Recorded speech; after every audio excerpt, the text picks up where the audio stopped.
Congratulations, Sal from Premier Radio. Nice to see you all. So many storylines tonight. Gregg, let me just start with you real quick because this is quite an honor. 22nd artist ever to be inducted twice. What's your feelings and emotions tonight? Good to see you too. First, very good to see you. I've been doing a lot of interviews about this, and quite frankly, I'm stunned by it with the company I'm keeping. These are people that are my heroes, and I learn music from them, and to be welcomed into that exclusive club, it's pretty extraordinary. But I couldn't do it without these guys, and I couldn't do it without Santana. And it was a group effort. But I am stunned. I'll probably understand what it is when I get home. And Neal, quickly for you, a lot of emotions tonight, a lot of history here. What's it like being with everybody again and taking this all in? Well, I had a really great speech written out. And it started flying by, but I just got too choked up. It's like very emotional when you see everybody. Steve, I hadn't seen him in a very long time, I think since Bill Graham's memorial. Walk of Fame, but last time he sang with us was Bill Graham's memorial.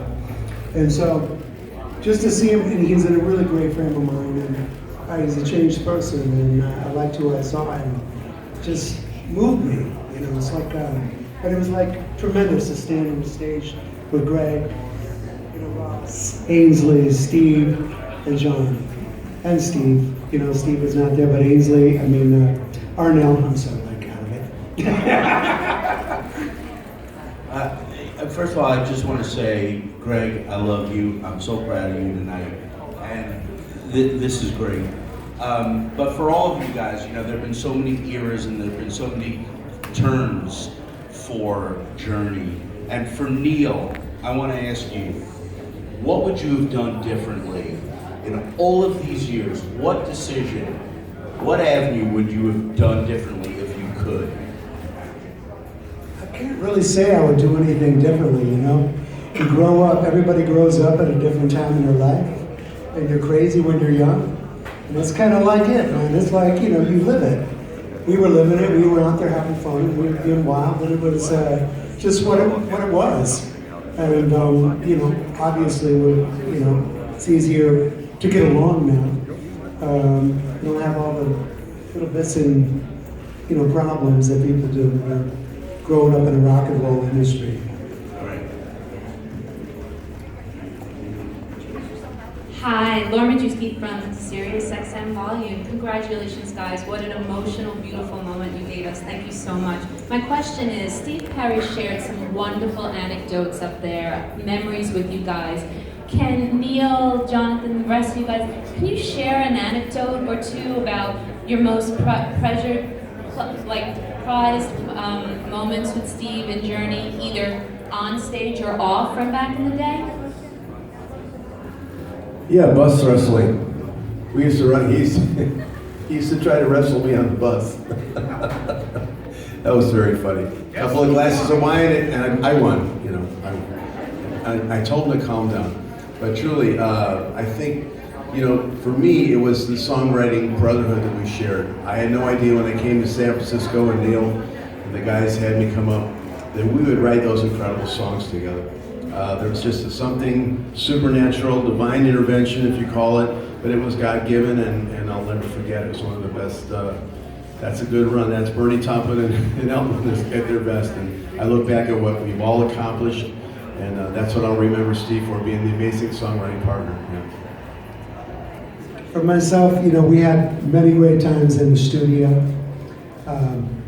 It was really funny. He was very funny. And we used to hang out in restaurants, and we'd do this trip. We'd put these little bread buns on 2 forks, and then we'd put like a napkin over the top of it, and act like he was dancing. It was just crazy stuff. Really funny stuff. Guys, next question. Hi guys, Eric Althoff, Washington Times. You guys are so associated with the Bay Area, to have Pat Monahan train another Bay Area musician and touch you guys. How cool is that for you guys and for the Bay Area in general? you know, Pat's a friend of mine, and you know, I just knew he was going to hit a home run because I did a podcast with Pat like a couple of years ago in Aspen, and he told me later that it was one of the biggest podcasts he ever did. He calls it the Patcast, and I knew he was going to bring some deep words. I mean, he made me tear up. I thought it was amazing, and he's a real brother. I mean, I actually played Don't Stop Believin with him in the band with Trey. You know, except he has people come up and karaoke, which is kind of weird. You guys are still out there on the road all the time, and you are going to be playing the Classic East and Classic West Festival this summer with Steely Dan and the Eagles and Fleetwood Mac. Tell me, how are you looking forward to that? It's quite a thing. Absolutely, I'm really excited about those stadium dates that we're doing. And we actually just saw Mick Fleetwood when we played one of our last shows in Hawaii for this last leg. And he's such a great guy, and they've got great music. You know, Eagles, German, Fleetwood Mac, Steely Dan, and Doobie Brothers. That's like a strong package. It's gonna be great. All right, guys. Earth, Wind, and Fire, nice. excuse me. Journey real tight. One last group photo.